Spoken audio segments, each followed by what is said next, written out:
your children. We are the only people who are saying what needs to be said about the religion that is usually known as Mohammedanism. Mohammed was in fact a paedophile. He married a girl when she was 6 and he intercoursed with her when she was 9. Now by any standards that's paedophilia. Mohammed is the example for all his followers to follow. He's the measure in their eyes of right and wrong. So if he did it, they have got to do it as well. That's found in the Quran, it's found in the Hadith. We're demanding a public inquiry into the failure of the establishment to protect young girls from grooming gangs. We are not saying that all Muslims are groomers. It's ridiculous and unfair to say that. We are saying that all the street grooming gangs in Britain are Muslims. And the police and the courts and the press and the politicians have covered it up for years. And the BBC have covered it up more than most. And now the BBC have been caught covering up their own paedophile scandal. And the paedophiles they've covered up for are not Muslims, they're not Pakistanis, they're not brown, they're not black, they're homegrown British scumbags who need to be locked up for life to protect young girls. And the whole thing now is unravelling. We demand a public inquiry specifically into the failure of the authorities to protect young girls from grooming gangs, but there also now needs to be a public inquiry into the systematic failure of the establishment to get to grips with the paedophiles in its own ranks, the paedophile MPs, the paedophile judges, the paedophiles in the House of Lords, the Tory party, the Lib Dems, the Labour Party are infested with these people, these scum, and that's why for years they've been happy to turn a blind eye when it's been white working class girls and Sikh girls and Hindu girls getting nonced by Muslim perverts. The establishment have turned a blind eye to that because their ranks are riddled with perverts as well.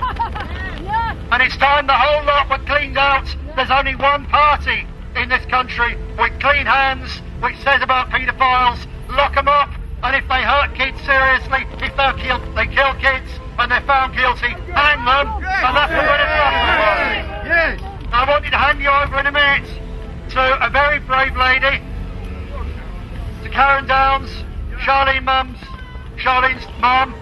She's a lady who's campaigned first on her own, and then with a small group of friends, and then with the street English defence movements, the various groups, and then with the British National Party, and all the pressure she's had from the left, all the pressure she's had from traitors, all the pressure she's had from the police, but she's still here, not just for her own daughter's memory and for justice, but for all the girls who've been victims, all the girls who will become victims, unless we get it across to the public that something's got to be done, unless we force the powers that be to do something. I hand you over to the bravest lady in Britain, Karen Downs.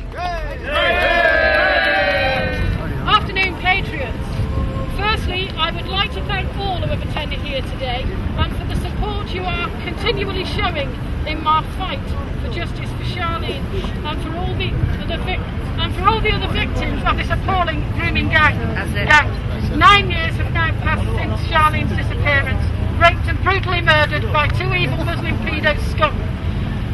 It has been a living nightmare for us, who still to this day, this filth roams the streets, flash cars, opening takeaways and continually rubbing our noses in it. Yes. With the £250,000 they profited from Charlene's murder, they have blood on their hands. Yes. Charlene has still received no justice, but I send out a clear message to the corrupt Lancashire police and the corrupt judiciary that we will never give up until justice for Charlene is done. Neither will we be silent. You will never frighten us with your intimidation or your threats of intimidation and harassment orders. You will never silence me. Never. Charlene was a beautiful young girl at 14 years old, her life ahead of her. A life full of love with a beautiful, infectious smile that lit up her room.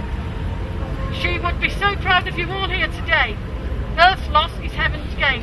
However, we will never give up until Charlene gets the justice that is rightfully hers.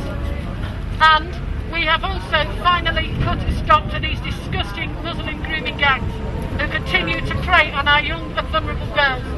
And I'll continue to fight till the end of my days for these disgusting grooming to put an end to these disgusting grooming gangs once and for all. Something I am so passionate about, helping other girls, as if I can help just one girl, Charlene will not have died in vain. Therefore, I continue alongside the British National Party for justice for Charlene and all the girls who are affected by these gangs. I will fight until my last dying breath, and these are wiped out from God. Long may the British National and Nick Griffin reign. God bless Charlene and each and every one of you all here today. Thank you all, and no surrender. Three cheers for a very, very brave lady. Hip hip. Hip hip. Hip hip. And three cheers for the only party that has the guts to face this hideous establishment and the filth that's hidden behind it. The British